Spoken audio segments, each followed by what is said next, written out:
வணக்கம். இப்போ நம்ம இந்த வீடியோவில் மெக்கின்சி 7S மாடல் அப்படிங்கிறத பற்றி தான் பார்க்க போகிறோம். இது பல வருஷம் முன்னாடி மெக்கின்சிங்கிறது அமெரிக்கன் நிறுவனம், கன்சல்டன்சி நிறுவனம். பல வருஷங்கள் முன்னாடி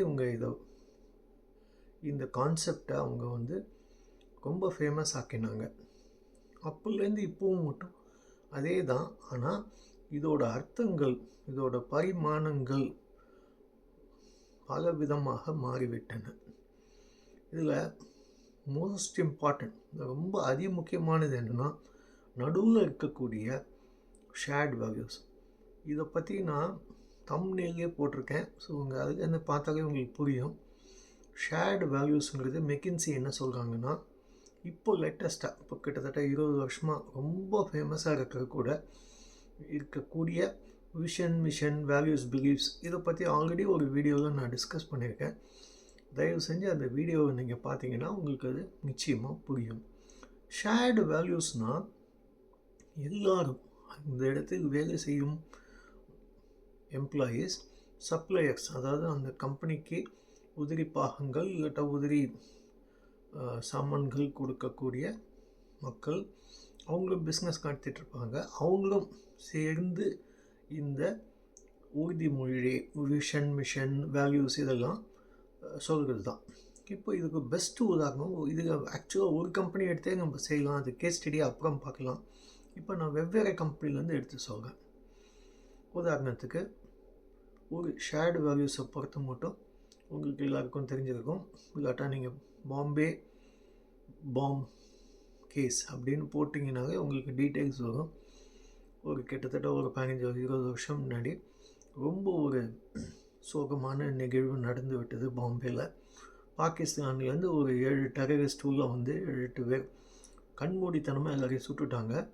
குறிப்பாக தாஜ்மஹல் ஹோட்டல் அப்படிங்கிற ஹோட்டலில் இருந்தவங்களையும் சுட்டுவிட்டாங்க. அதில் தெருவில் போனவங்க, அதாவது இந்த துப்பாக்கி சூடுக்கும் அவங்களுக்கு சம்மந்தமே இல்லை. ஆனால் தெருவில் போனவங்க கூட அடிபட்டாங்க, இறந்து போயிட்டாங்க. அவங்க எல்லாருக்குமே 80 பேர் ஒவ்வொருத்தர் வீட்டுக்கும் போய் தற்பொழுது சில மாதங்களுக்கு முன்பு மறைந்த ரட்டன் டாட்டா அவர்கள் வீட்டுக்கு போய் அவங்களுக்கு உண்டான ஒரு காம்பன்சேஷன், அதாவது பல லட்சம் ரூபாய்க்கு உண்டான செக்கையும் கொடுத்து விட்டு அவங்களுக்கு வாழ்நாள் பூராவும் தாஜ் குரூப் ஆஃப் கம்பெனிஸ்க்கு அவங்க நிறைய ஹாஸ்பிட்டல் நடத்துகிறாங்க.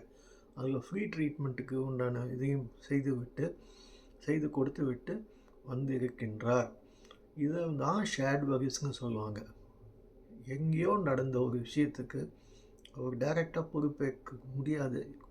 இருந்தாலும் தார்மீக பொறுப்புன்னு ஒன்று இருக்குது. மாரல் ரெஸ்பான்சிபிலிட்டி அப்படின்னு சொல்லுவாங்க இங்கிலீஷில். இந்த தார்மீக பொறுப்பை ஏற்றுக்கொண்டு அவ்வாறு செய்தார் திரு ரட்டன் டாட்டா அவர்கள். இது ரொம்ப அதிமுக்கியமான ஒரு விஷயம். இது நடந்தது பாம்பேயில். இது உலகம் பூராவும் இதை பற்றி பேசப்பட்டது. ஷேர்டு வேல்யூஸ்னால் இந்த மாதிரி இருக்கணும் கம்பெனிஸில். விப்ரோங்க கம்பெனியில் விப்ரோ அசீம் பிரேம்ஜி அவர்கள் ஒரு யூனியன் தலைவர் இருந்தார். 20 ரூபா பில்லு தான் அவர் தப்பாக கொடுத்து விட்டார். தப்பானா என்ன, வேணும்ன்ட்டே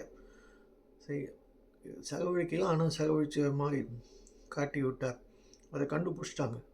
அவரை உடனே டிஸ்மிஸ் பண்ணிட்டாங்க, கம்பெனியை விட்டு டிஸ்மிஸ் பண்ணிட்டாங்க. ஸ்ட்ரைக்கில் போனாங்க யூனியன். இவர் என்ன சொன்னார், அந்த இடத்தையே நான் மூடிடுவேன், நீங்கள் ஒழுங்காக வேலைக்கு வாங்க. என்ன வேறு வழி இல்லாத அத்தனை எம்ப்ளாயிஸும் வேலைக்கு வந்துட்டாங்க. இதுக்கு பேர் தான் ஷேர்டு வேல்யூஸ். இப்போ அடுத்தது முக்கியமானது ஸ்ட்ராட்டஜி. இதுக்கு முன்னாடியே நம்ம நிறையா வீடியோவில் பேசியிருக்கோம். ஸ்ட்ராட்டஜிங்கிறது a series of action steps leading to increase profitability and unique position for an organisation. அதாவது சீரீஸ் ஆஃப் ஆக்ஷன் ஸ்டெப்ஸ். இதுக்கு முன்னாடியே நம்ம ஒரு தரம் அவரை பற்றியே பேசியிருக்கோம். ஸ்டீவ் ஜாப்ஸுங்கிறவர் எப்படி ஆப்பிள் கம்ப்யூட்டர்ஸ்க்கு ஒரு தனி பொசிஷன் உருவாக்கி கொடுத்து விட்டார். இன்று வரையில் அந்த கம்பெனியை மாறி அந்த கம்பெனிக்கு ஐஃபோன், அந்த ஐபேட், அந்த லேப்டாப் அந்த மாதிரி யாராலையும் உருவாக்கி கொடுக்க முடியவில்லை. யாராலையும் அதே மாதிரி சாம்சங்லாம் இருந்தாலும் ஆப்பிள் கம்ப்யூட்டர்ஸ்க்கு அளவுக்கு அது வரவே முடியல. இதுக்கு பேர் தான் how do you own the technology patent பண்ணி அதுக்குன்னு ஒரு தனி இது வச்சுருக்காங்க. தனி உலகம். அது அந்த உலகமே தனி. கூகுள் இருக்குது. கூகுளுக்கு போட்டி யாராவது இருக்காங்களா? எனக்கு தெரிஞ்ச மட்டும் யாருமே இல்லை. அந்த மாதிரி அதுக்கு பேர் தான் strategy. Series of action steps that leads to increase profitability and unique position. அதுக்கு யூனிக் பொசிஷன் அப்படிங்கிறத நான் சொன்னோம். இதுக்கு முன்னாடி கோர் காம்பிடன்ஸை பற்றி பார்க்கும்போது சுந்தரம் ஃபேஷனர்ஸ் பற்றி பார்த்துருக்கோம். அந்த மாதிரி தான் யூனிக் பொசிஷன். அடுத்தது ஸ்கில்ஸுங்கிறது அந்த காலத்தில் திறமைகள். இதுதான் சிம்பிளாக இங்கிலீஷில் ஸ்கில்ஸுன்னு சொல்லுவாங்க. அந்த காலத்தில் அவங்க கொண்டு வந்தாங்க. அதுக்கப்புறம் அது மாறி மாறி மாறி இன்றைக்கி காம்பிடன்சிஸ்னு வந்தாச்சு. அதாவது bundle of skills and competencies அப்படின்னு சொல்லுவாங்க. இதுக்கு நான் சின்ன உதாரணம் அன்றைக்கி கூட ஒரு வீடியோவை செய்து எக்ஸ்பிளைன் பண்ணியிருந்தோம். ஒரு சாதாரண 20 வயசு பெண் பெத்த குழந்தை வைப்பதற்கும் 65 வயசு பெண் பாட்டி வைப்பதற்கும் என்ன வித்தியாசம் என்றால், அவங்க பார்த்து பார்த்து பார்த்து ஒவ்வொன்றா பார்த்து பண்ணாங்க. பொறுமையாக பண்ணாங்க. பண்ணும்போது அவங்களுக்குன்னு ஒரு திறமை இருக்கும். அது கைப்பக்குவம்னு சொல்லுவாங்க. அதுதான் காம்பிடன்சி. அது ஸ்கில் மட்டும் இல்லை, ஒவ்வொன்றையும் பார்த்து செய்கிறதுல ஒவ்வொரு சீரீஸ் ஆஃப் ஆக்ஷன்ஸ் அவங்க பண்ணுறாங்கள, அந்த திறமையை வழிகாட்டி திறமையை உபயோகித்து அவங்க பண்ணுறாங்களா, அதுக்கு பேர் தான் காம்பிடன்சி. அடுத்தது ஸ்ட்ரக்சர். ஸ்கில்ஸுங்கிறது இப்போ ஸ்கில்ஸும் இருக்குது. ஆனால் இப்போ உதாரணத்துக்கு நீங்கள் ஒரு ஐடி ஸ்கில் கற்றுக்கோங்க, க்ளவுட் கம்ப்யூட்டிங் கற்றுக்குறீங்க. அது ஒரு ஸ்கில். ஆனால் அதையே உபயோகித்து பெரிய லெவலுக்கு வர்றதுக்கு தான் காம்பிடன்சி. அடுத்தது ஸ்ட்ரக்சர்னால் என்னென்னா ஆர்கனைசேஷன் ஸ்ட்ரக்சர். இதை பற்றி நம்ம முன்னாடி பார்த்துருக்கோம். Reporting relationships. யாருக்கு ரிப்போர்ட் பண்ணணும், என்ன மாதிரி வேலை செய்யணும், அவங்களுடைய பொறுப்புகள் என்ன, ரெஸ்பான்சிபிலிட்டிஸ் என்ன, இதெல்லாம் தான் ஸ்ட்ரக்சரில் வரும். அடுத்தது ஸ்டைல்னால் லீடர்ஷிப் ஸ்டைல், டெமோக்ராட்டிக் ஸ்டைல்னு சொல்லுவாங்க. அதாவது மற்றவர்களை கலந்து ஆலோசித்து செய்ய வேண்டும். இதுதான் ஸ்டைல். இதுக்கு ஒரு பெஸ்ட் எக்ஸாம்பிள் எப்படின்னா BHEL அப்படின்னு ஒரு அருமையான கம்பெனி இருக்குது, திருச்சியில் இருக்குது. அவங்களோட இன்னும் ஒரு யூனிட் ராணிப்பேட்டையில் இருக்குது. அவங்க என்ன பண்ணுறாங்க, டெமோக்ராட்டிக் ஸ்டைல் அப்படின்னா பார்ட்டிசிபேட்டிவ் மேனேஜ்மெண்ட்னு சொல்லுவாங்க. மக்கள் அங்கே இருக்க வேலை செய்யும் மக்களுக்கு, எம்ப்ளாயீஸ்க்கு நல்ல மரியாதை கொடுத்து செய்வதால், ஊக்குவித்து செய்வதால் அவங்க ப்ரொடக்டிவிட்டின்னு சொல்லுவாங்க. உற்பத்தி திறன் மிக மிக உயர்ந்த அளவில் இருக்கின்றது. அதே கம்பெனி ஸ்டாஃபிங் சொல்லலாம், எக்ஸாம்பிள் சொல்லலாம். பல வருஷமாக அவங்க புது ஆள் எடுக்கல, ஆனால் இருக்கிற ஆள் வச்சு தான் அவங்க ரொட்டேட் பண்ணிகிட்ருக்காங்க. டெம்பரரியாக சில பேர் எடுப்பாங்க, ஆனால் பர்மனெண்ட்டாக யாரையுமே எடுக்கல. இன்னும் மட்டும் இன்று வரையில் அவங்க நிறைய அப்ரெண்டிஸ்லாம் எடுத்து பண்ணுறாங்க, ஆனால் பர்மனெண்ட்டாக யாரையும் எடுக்கல. ரொம்ப வருஷம் ஆச்சு. ஆனால் அவங்களுக்கு திறமை இருக்கிறதுனால, எக்கச்சக்கமான திறமைகள் இருப்பதுனால அவங்க ரொம்ப நல்லா செஞ்சிட்ருக்காங்க. அடுத்தது சிஸ்டம்ஸுங்கிறது என்னென்னா ப்ரொசீஜர்ஸ் அண்ட் டெக்னாலஜி ஓரியன்ட் இன்டர்வென்ஷன்ஸ்னு சொல்லுவாங்க. உதாரணத்துக்கு சிஸ்டம்ங்கிறதுக்கு முக்கியமான ரொம்ப சிம்பிள் எக்ஸாம்பிள் உங்கள் எல்லாருக்கும் தெரிஞ்சுக்கும். நீங்களும் கம்பெனியில் போன அப்ரெண்டிஸ்ஷிப் அதெல்லாம் பண்ணுவீங்க, நீங்கள் பார்ப்பீங்க. அதுக்கப்புறம் வேலை செய்யும் பொழுது உங்களுக்கு நிச்சயமாக அது புரியும். என்னென்னா முன்னாடிலாம் அட்டெண்டன்ஸுங்கிறது மேனுவலாக பண்ணிகிட்டு இருந்தாங்க. உள்ளே போன உடனே ஒரு அட்டெண்டன்ஸ் ரிஜிஸ்டருக்கு நீங்கள் கையெழுத்து போடணும், அதுதான் உங்களுக்கு அட்டெண்டன்ஸ் ரெக்கார்டணும். இப்போ அதை தான் கதையை மாறி போச்சு. நேராக போய் ஒரு கார்டு ஒன்று கொடுத்துருப்பாங்க, பஞ்சிங் மிஷின் ஒன்று இருக்கும், அதுக்கு நேராக கொடுத்தீங்கன்னா அது ஆட்டோமேட்டிக்காக அதுவே ரீட் பண்ணிடும். இதுதான் சிஸ்டம்ஸ். ஸோ திரும்பவும் சொல்கிறேன், ஷேர்ட் வேல்யூஸுங்கிறது நடுவில் இருக்கிறது, மேலே இருக்கிறது ஸ்ட்ராட்டஜி. அதை நம்ம எக்ஸ்பிளைன் பண்ணியாச்சு. ஸ்கில்ஸ் முன்னாடியே சொன்ன மாதிரி திறமைகள், இப்போ அது காம்பிடன்சிஸ்னு மாறி இருக்குது. ஸ்கில்ஸ் இருக்குது, ஆனால் காம்பிடன்சிங்கிறது எப்படின்னா ஸ்கில்லை உபயோகித்து டெக்னாலஜியும் சேர்த்து, bundle of skills and technologies அப்படின்னு சொல்லுவாங்க.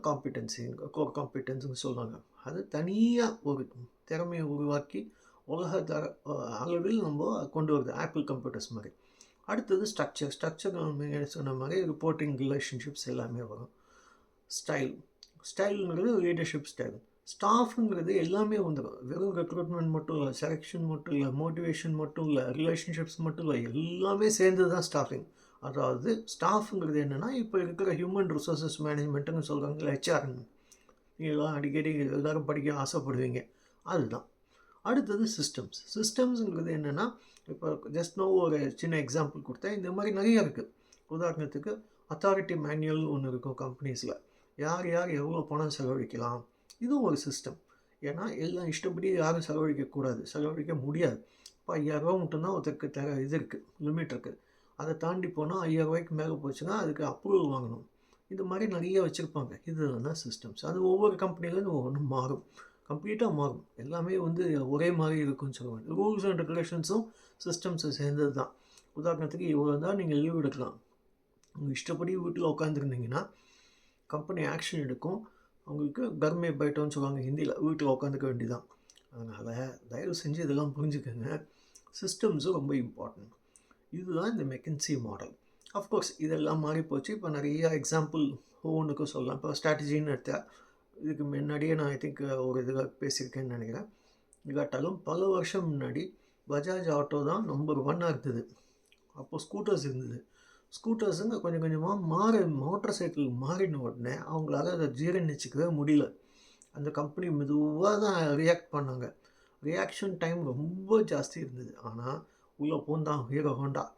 அப்போல்லாம் ஹீரோ ஹோண்டாங்கிறது ஒரே கம்பெனியாக இருந்தது. ஹோண்டாங்கிறது ஒரு ஃபாரின் கம்பெனி, ஹீரோங்கிறது ஒரு லூதியானா அப்படின்னு பஞ்சாபில் இருக்கிற அவங்களோட சேர்ந்து ஹீரோ ஹோண்டான்னு கொண்டு வந்தாங்க. Fill it, forget it, fill it, shut it, forget it அப்படின்னு ஒரு அட்வர்டைஸ்மெண்ட் கொண்டு வந்தாங்க.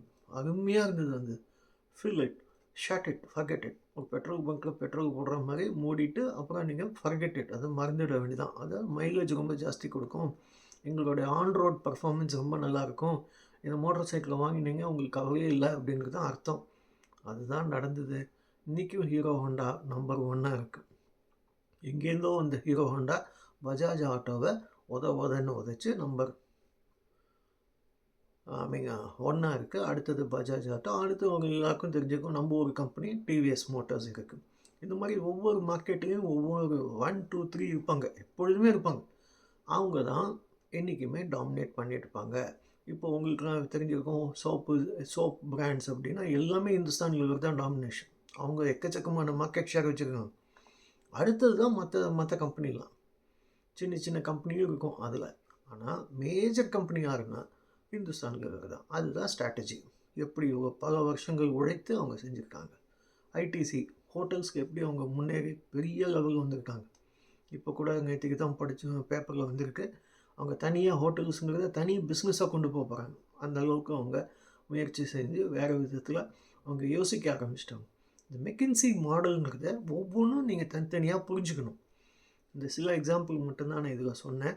வேறு ஒரு வீடியோவில் இதை பற்றி கொஞ்சம் டீட்டெயில்டாக நம்ம பேசலாம் வித் எக்ஸாம்பிள்ஸ். அதை பவர் பாயிண்ட் ப்ரெசன்டேஷனாக இந்தியாவுக்கு போன அப்புறம் இன்னும் சில நாட்கள் பிறகு பவர் பாயிண்ட் ப்ரெசன்டேஷனாக நான் செய்து உங்களுக்கு எல்லாருக்கும் வழங்குகின்றேன். இந்த வீடியோ பிடிச்சிருக்கும்னு நான் நினைக்கிறேன். தயவு செஞ்சு இந்த வீடியோவை மற்றவங்களோட ஷேர் பண்ணுங்கள், லைக் பண்ணுங்கள். அதே மாதிரி தயவு செஞ்சு உங்கள் கமெண்ட்டை கொடுங்க. உங்களுக்கு எதாவது தேவைன்னு சொல்லுங்கள், அதையும் நம்ம செஞ்சு விடலாம். ஏன்னா உங்கள் கமெண்ட் இருந்தால் தான் எனக்கு இது கொஞ்சம் இதாக இருக்கும். இன்னொன்று, தயவு செஞ்சு சப்ஸ்கிரைப் பண்ணி மற்றவங்களுக்கு இதை எங்களோட இந்த சேனலுக்கு சப்ஸ்கிரைப் பண்ணி எனக்கு ஆதரவு கொடுங்க. இதுவரையில் நீங்கள் கொடுத்த ஆதரவுக்கு மிக்க நன்றி. இதுக்கு முன்னாடி நம்ம ஆச்சி மசாலான்னு ஒரு கம்பெனி பற்றி பார்த்துருந்தோம்.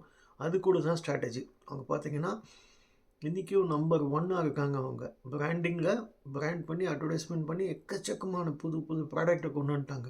எந்த மிக்ஸ் இருந்தாலும் பஜ்ஜி போண்டா மிக்ஸில் இந்த அத்தனை மிக்ஸும் அவங்க கையில் இருக்குது. ஒரு மிக்ஸ் கூட பாக்கி இல்லை, எல்லாத்தையும் கொண்டு வந்துட்டாங்க. ஸோ இன்றைக்கி ஊறுகாயிலும் இவங்களை வந்து விளையாடுறாங்க. இதுக்கு பேர் தான் ஸ்ட்ராட்டஜி. எப்படி ஸ்ட்ராட்டஜியை உருவாக்கி கொண்டு வந்தாங்க. சிஎஸ்கே பற்றி பார்த்தோம், அதுவும் ஒரு ஸ்ட்ராட்டஜி. சிஎஸ்கே இன்றைக்கி top of the mind recall, the best அந்த மோஸ்ட் ஃபேமஸ் என்ன சொல்கிறது ஐபிஎல் டீம்னு சொல்கிறாங்க. வேறு எந்த டீமுக்கும் இவ்வளோ இது இல்லை, மவுஸ் இல்லை. அதுதான் இதுக்கு ஒரு ஸ்ட்ராட்டஜி. இதுதான் மெக்கின்சி மாடல்.